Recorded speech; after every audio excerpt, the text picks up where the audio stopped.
Hello friends, मैं हूं शिवराज सिंह। स्वागत है आपका मेरे चैनल हिस्ट्री विद सिंह में। दोस्तों, आज आपका भक्ति आंदोलन का दूसरा वीडियो है। ठीक है, आपने पहले वीडियो में भक्ति आंदोलन का अर्थ, भक्ति आंदोलन के प्रकार और भक्ति आंदोलन का जो है से संबंधित जैसे नैनार और अलवार थे उनके बारे में आपने पढ़ा था। ठीक है, जैसे भक्ति आंदोलन का अर्थ, भक्ति आंदोलन का अर्थ क्या था आपने पढ़ा है, आप जानते ही होंगे कि जो भगवान के प्रति, ईश्वर के प्रति पूर्ण समर्पण है ना, किसी मतलब कोई आशा उनसे नहीं, कुछ उनसे चाहिए नहीं, उसके बदले में, भक्ति के बदले में कुछ उनसे चाहिए नहीं, है ना। तो ये जो है उसके बिना पूर्ण समर्पण ही भक्ति है। ये आपने पीछे के वीडियो में पढ़ा था। अच्छा, भक्ति के प्रकार के बारे में भी आपने पढ़ा था। भक्ति के प्रकार दो हैं, सगुण भक्ति और निर्गुण भक्ति। सगुण भक्ति क्या है? जैसे जो ईश्वर हैं उनको जो है मूर्ति रूप में, आकार रूप में पूजना, है ना। और जो निर्गुण है वो क्या है? वो जो है बिना आकार के, है ना, बृहत रूप में, बिना आकार के। जैसे आप मुस्लिम धर्म भी देखते हैं तो अल्लाह क्या है, उनका कोई रूप नहीं है ना। तो वो हो गए आपके निर्गुण। ठीक है दोस्तों, अब आज जो है दोस्तों आप भक्ति आंदोलन का ये दूसरा वीडियो पढ़ेंगे और उसमें जो है आप दक्षिण भारत के कुछ संतों के बारे में आज पढ़ेंगे आप। तो आइए देखिए सबसे पहले हम देखते हैं शंकराचार्य को। ठीक है, एक महान संत थे ये दोस्तों, और इनका जो है 8वीं सदी इनका जो है समय माना जाता है। ठीक है, और जगत गुरु आदि शंकराचार्य इनका जो है नाम है। आदि यानी आप समझ रहे हैं पहले शंकराचार्य। ठीक है, पहले इसलिए दोस्तों कि अभी इनके द्वारा जो पीठ स्थापित किए गए थे चारों दिशाओं में, अभी आप पढ़ेंगे तो वहाँ हर पीठ में इन्होंने एक शंकराचार्य को वहाँ पे जो है नियुक्त हैं। आज भी ये प्रथा हमें देखने को मिलती है। ठीक है ना, तो ये आप समझ गए आदि शंकराचार्य। और ठीक है, इनका समय जो है 8वीं सदी है। ठीक, अब देखिए इनका जो है आदि शंकराचार्य का जन्म कब हुआ है? केरल के कलाडी ग्राम में। ठीक है, इनके पिता क्या नाम है? इनका पिता का नाम शिव गुरु, ठीक है, शिव गुरु इनके पिता का नाम है। माता का नाम क्या था? आर्यम्बा, है ना।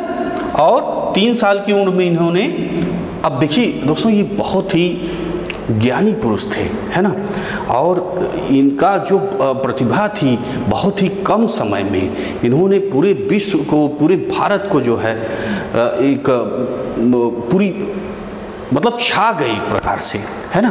तो अब देखिए अब कितने ये महान थे, इसका उदाहरण आप इससे देखिए। 3 साल की उम्र में इन्होंने मातृभाषा मलयालम, जो उनकी मातृभाषा थी, सीख लिया मात्र 3 साल में, सोचिए। और बच्चे, अभी 3 साल के बच्चे से आप पूछेंगे तो अभी ठीक से वो बोल नहीं पाता है ना।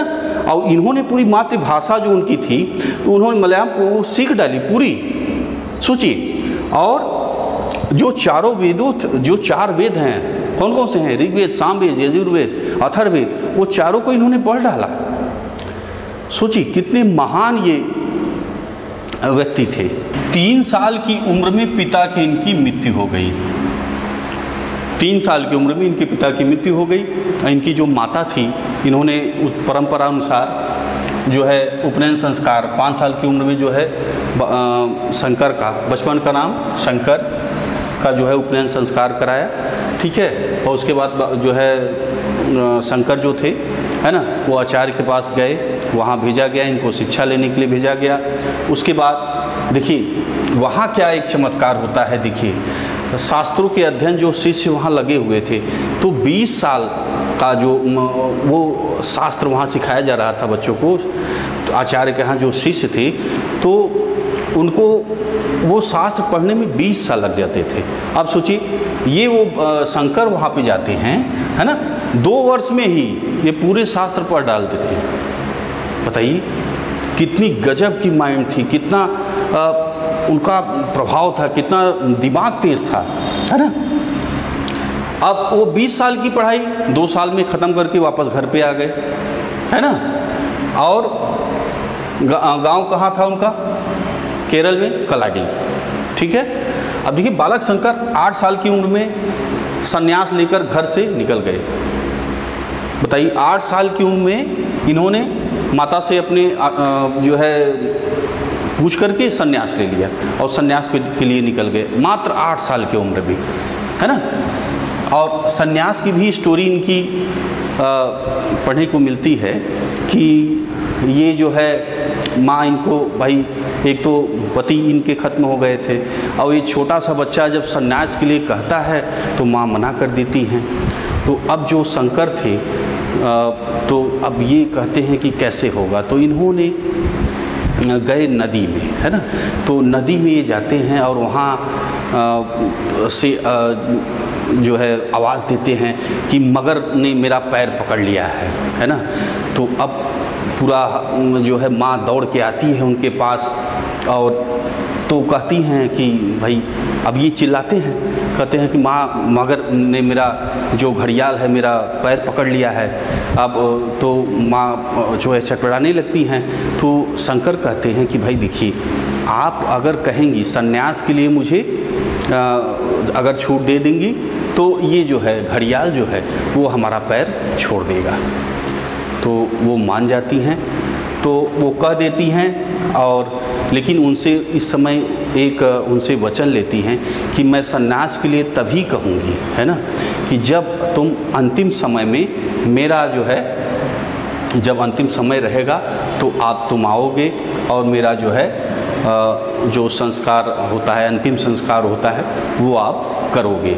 तो इस तरह जो शंकर थे, शंकराचार्य थे, वो मान जाते हैं और इस तरह जो है वो 8 साल की उम्र में संन्यास लेके घर से निकलते हैं। संन्यास के लिए ये निकलते हैं तो इनको जो है मिलते हैं गुरु जो है गोविंद योगी, ठीक है। गोविंद योगी मिलते हैं और इनसे जो है शिक्षा लेते हैं और इनकी उपाधि देखिए क्या क्या है। उपाधि इनकी है परमहंस की, ठीक है, और प्रच्छन्न बौद्ध, प्रच्छन्न बौद्ध की भी इनकी उपाधि है। अच्छा, प्रच्छन्न बौद्ध उपाधि क्यों है? क्योंकि ये जो महायान शाखा थी, है ना, हीनयान महायान, ये बौद्ध धर्म में मैंने आपको पढ़ाया है। अगर आपने नहीं पढ़ा है, नहीं देखा है तो देख लीजिए। तो आपने हीनयान महायान जो शाखाएं थी बौद्ध धर्म की, तो उसी जो है महायान से ये प्रभावित थे, है ना। तो इसीलिए इन्हें जो है प्रच्छन्न बौद्ध भी कहा जाता है, ठीक। दार्शनिक मत इनका क्या है, ध्यान दीजिए। दार्शनिक मत है अद्वैतवाद, ठीक है, अद्वैतवाद। द्वैत यानी दो और अ यानी नहीं, जो दो नहीं, ठीक है। अब देखिए इनका कहना है कि ब्रह्म सत्य है और जगत मिथ्या है ना। इनका कहना है कि कोई शरीर, देखिए शरीर मतलब जीव और ब्रह्मा अलग अलग चीज़ नहीं है, एक ही हैं, है ना। ध्यान दीजिए, इनका आधार की है ब्रह्म सत्य है, जगत मिथ्या है, आत्मा परमात्मा ही है ना, आत्मा परमात्मा ही है, यह इससे भिन्न या पृथक नहीं है। सांसारिक माया के कारण मानव आत्मा परमात्मा की एकता को पहचानने की भूल करता है, ठीक है। तो अभी आप और भी संतों को पढ़ेंगे तो आपको देखिए यही जीव जो ब्रह्म है और जो जीव है उनके संबंधों पे वो एक हैं, अलग अलग हैं, ठीक है। और इसी पे आपका ये जो है अपने जो इसके बाद भी माधवाचार्य हैं, रामानुजाचार्य हैं, इस तरह जो आते हैं तो उनका जो विचार है इसी पे होता है कि जीव एक हैं, ये कहते हैं, और कुछ कहते हैं नहीं भैया जीव अलग हैं और जो परमात्मा है, ईश्वर है, अलग है। इसी पे अलग अलग संत अपने विचार देते हैं, है ना। तो आपने ये पढ़ा ही होगा द्वैतवाद, अद्वैतवाद, विशिष्टा द्वैताद्वैत, ऐसा ये सब आपने पढ़ा होगा, अभी मैं आपको बता रहा हूँ, ठीक है ना। तो ये है। अब इस पे इनके विचार पे भी आगे खंडन भी होता है, बहुत से ये जाते हैं शास्त्रार्थ जो है शास्त्रार्थ करते हैं, है ना, शास्त्रार्थ भी करते हैं। शास्त्रार्थ मतलब दोस्तों कि जैसे जो विद्वान थे, विद्वानों के बीच जो शास्त्रों की वाद विवाद होता था, डिबेट होता था, तो वो था, है ना। तो उसमें जो है इनके ऊपर एक डिबेट में ही ऐसे उनसे चर्चा हुई, तो उनसे भाई जो थे मंडन मिश्र, तो उन्होंने कहा भाई ये बताइए कि अगर मैं ईश्वर हूँ, है ना, तो अब ये बताइए कि अगर ईश्वर है आदमी तो क्यों उसको आभास नहीं होता है ना, क्यों अब वो नाक कान और जो भाई नाक है कान है आँख से हम देख क्यों नहीं पाते हैं, है ना, क्यों आभास नहीं होता है। तो इन्होंने बड़ा ही तर्क द्वारा भी उसका खंडन करते हैं। अब जैसे इन्होंने एक तर्क ये भी दिया था, उन्होंने कहा कि भाई देखिए जो मिट्टी है ना, जो मिट्टी है और घड़ा है उसमें क्या अंतर है, क्या डिफरेंस है। तो ये है। फिलहाल देखिए आपका दर्शन का विषय नहीं है ये, तो भाई जो वैकल्पिक जिनका दर्शन शास्त्र होता है वो इसमें डीप में जाएं और इसके बारे में मंथन करें। हम लोगों का तो इतिहास है, तो इससे बहुत ज़्यादा दर्शन से क्वेश्चन भी नहीं बनने वाले हैं, ऐसे ही मैंने आपको चर्चा कर दिया, बता दिया। अब इनके कार्यों को आप देखिए दोस्तों।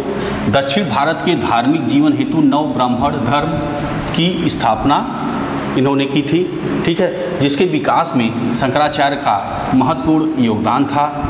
नव ब्राह्मण धर्म के विकास ने जैन और बौद्ध धर्म के प्रभाव को कम किया तथा शैव और वैष्णव धर्म को अधिक शक्तिशाली बनाया, जिसके परिणाम स्वरूप समाज में एक बार पुनः ब्राह्मणों का वर्चस्व स्थापित होने लगा तथा बड़ी संख्या में मंदिरों और मूर्तियों का निर्माण होने लगा।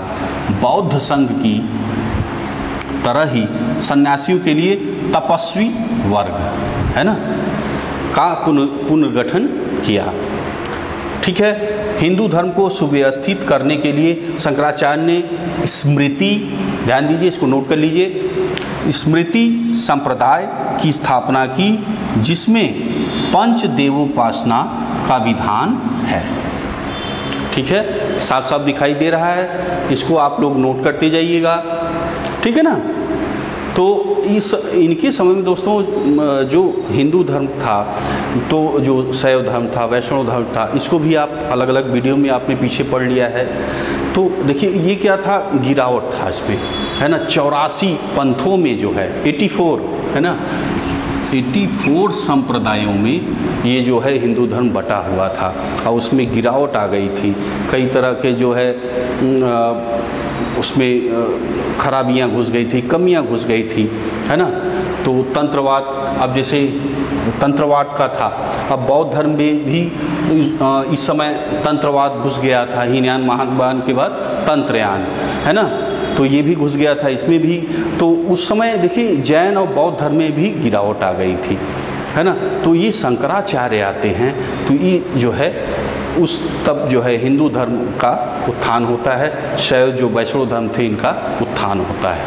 इन्होंने 4 पीठ की स्थापना की, है ना, 4 मठ की स्थापना चारों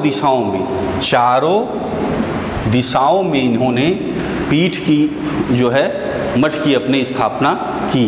देखिए जो आपका उत्तर है ना, ये आपका देखिए उत्तर है, उत्तर, ये आपका दक्षिण है, ये आपका पूर्व है, ठीक है, ये आपका पूर्व है और ये आपका है पश्चिम,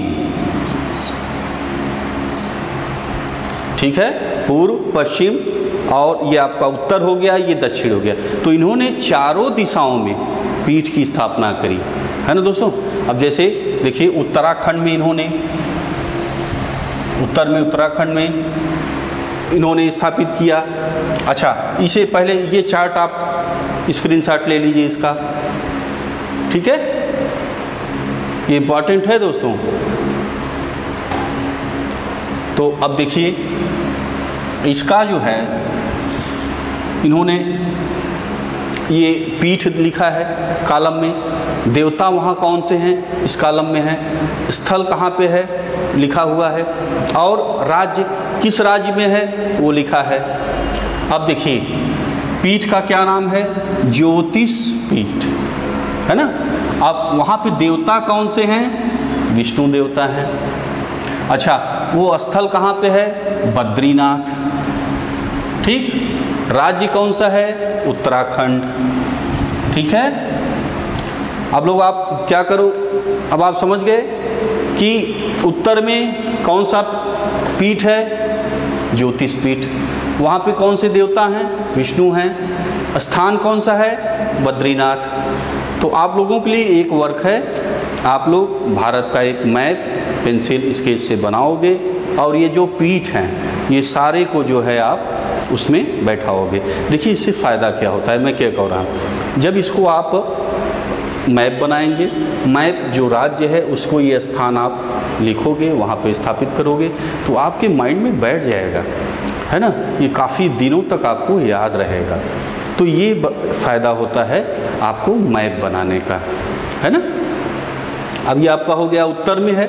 अब देखिए दूसरी पीठ गोवर्धन पीठ, इसके देवता कौन है, बलराम और सुभद्रा।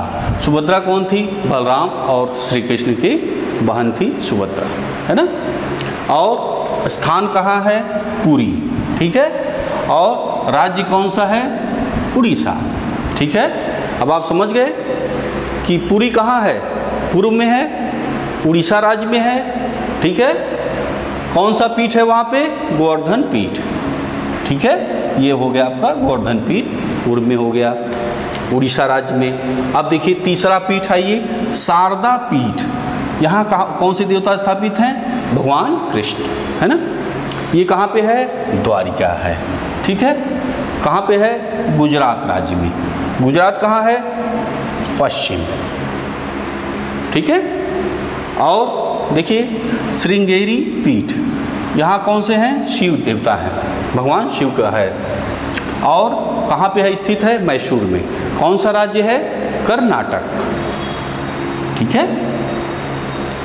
तो ये आपका हो गया दक्षिण में कौन सा है, श्रृंगेरी पीठ। ये आपका क्लियर हो गया। अब देखिए कितने समय पहले ही जो है भारत का एकीकरण में आप देखते हैं कि चारों दिशाओं में इन्होंने पीठ का निर्माण किया। अब भारत का एकीकरण दिख रहा है ना। ठीक है दोस्तों, यहाँ तक क्लियर हुआ। इनकी मृत्यु कब हो जाती है, 820 ईस्वी में बद्रीनाथ में। अगले संत को आप देखिए, रामानुजाचार्य।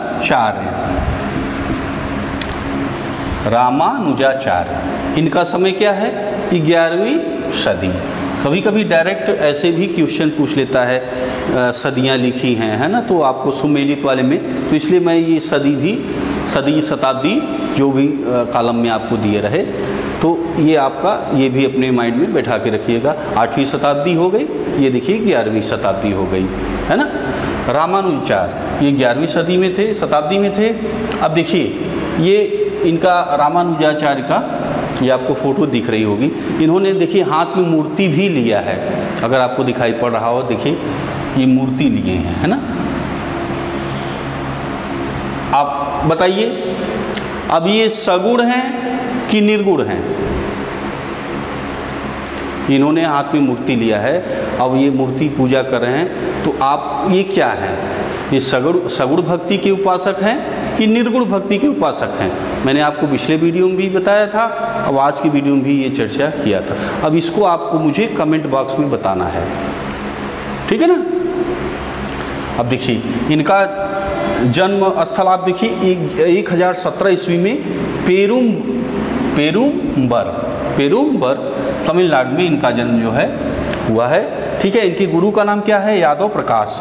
ये किस संप्रदाय से संबंधित हैं, देखिए श्री संप्रदाय, ठीक है। इनकी रचनाएं क्या हैं, श्री भाष्य, वेदांत संग्रह, ठीक है, वेदांत सार, न्याय कुलिश, ठीक। बाकी अगर मैं मान लीजिए कोई चीज़ जल्दी में आपको बता दिया हूँ और आपको समझ में नहीं है तो आप कमेंट बॉक्स में मुझे बताइएगा, है ना, कि ये चीज़ें नहीं समझ में आई है या इसका क्या है, तो आप कमेंट बॉक्स में पूछिएगा, मैं उसका जवाब मैं आपको दे दूँगा, ठीक है ना। इनका मत देखिए, विशिष्टता द्वैतवाद, विशिष्टता द्वैतवाद इनका मत है। देखिए रामानुज के इनके अनुसार क्या है, ब्रह्म जीव जगत, ब्रह्म यानी ईश्वर, जीव यानी जो आपका हम आप जो हैं सब जीव, और जगत यानी जो इस प्रकृति है, जो ये संसार है, तीनों में एक विशिष्ट, ठीक है, विशिष्ट संबंध है तथा तीनों सत्य हैं, ठीक है ना। अब ये कहते हैं, अब देखिए वही जीव और ये संबंध में चर्चा ये लोग कर रहे हैं, है ना। तो ये हो गया आपका, और इसीलिए इसे जो है इनका विशिष्टता द्वैतवाद कहा गया है, ठीक है। अब देखिए आगे देखिए, रामानुजाचार्य को दक्षिण में विष्णु का अवतार मानते हैं, ठीक है, और इनकी मृत्यु कब होती है, 1137 ईस्वी में जो है इनकी मृत्यु हो जाती है।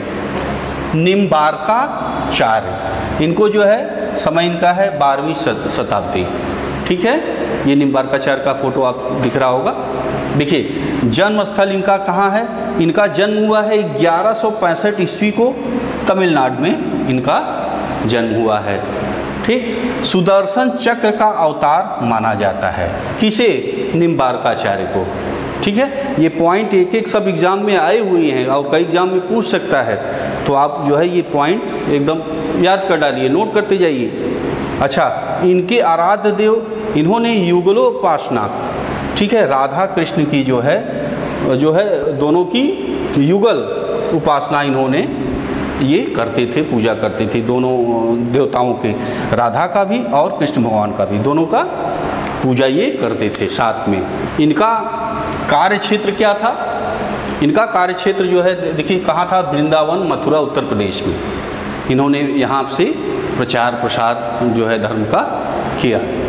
इनका संप्रदाय कौन सा है, देखिए ये सनक संप्रदाय जो है से संबंधित हैं, और इनका ग्रंथ कौन है, देखिए वेदांता, परिजात, सौरभ, ये तीनों एक ही हैं, एक में ही हैं, है ना, वेदांता, परिजात, सौरभ। और दूसरा कौन सा है, 10 श्लोकी सिद्धांत रत्न, ठीक है, की रचना इन्होंने की थी। दार्शनिक मत इनका क्या है, देखिए दार्शनिक मत इनका है द्वैतवाद, ठीक। ये इनका दार्शनिक मत, या कहीं कहीं जो मत मैं लिखा हूँ दार्शनिक मत एक ही चीज़ है, उसको लेकर आपको कंफ्यूज नहीं होना है ना। अब देखिए इनका मत क्या है, दार्शनिक मत क्या है, द्वैतवाद, है ना। अब द्वैतवाद क्यों है भाई, देखिए इसमें द्वैतवाद और अद्वैतवाद दोनों के जो है सिद्धांतों को अपने मत में स्थान देने के कारण इनके दर्शन को द्वैतवाद कहा गया है, ठीक है। बस आपको मेन आपको याद रखना है, देखिए क्या कि इनका जो मत है, अब देखिए ये किसका मत है, ठीक है, अद्वैतवाद। अब आपको एग्जाम में दे दिया, मैं पहले वीडियो में वो कॉलम बनवाया हूँ, ठीक है, तो पहला वाला वीडियो ज़रूर देख लीजिएगा। तो उसमें मैंने ये आपके जो संत हैं और जो मत है उनको मैंने एकदम सामने जो है लिखवाया है, उसको आप जो है नोट जरूर कर लीजिएगा, है ना। और मैं आई बटन में भी लिंक दे दूँगा, है ना, तो आप उसको जो है नोट कर लीजिएगा। सीधा क्वेश्चन वो सुमेलित वाले में आता है, कि मान लीजिए जैसे शंकराचार्य है, उनका अद्वैतवाद है ना, तो अद्वैतवाद दूसरे तीसरे क्रम में है, तो उसको आपको जो है सुमेलित करना है, ठीक है। तो ये आपको मेन याद रखना है। अंतिम संत को पढ़ लीजिए, माधवाचार्य को, ये कौन सी शताब्दी के हैं, 13वीं शताब्दी के, ठीक है। अब इनका जन्म कब हुआ है, 1199 ईस्वी में कर्नाटक के उडुपी नामक स्थान पे इनका जन्म हुआ है, ठीक है। अब इनका देखिए मत क्या है, द्वैतवाद।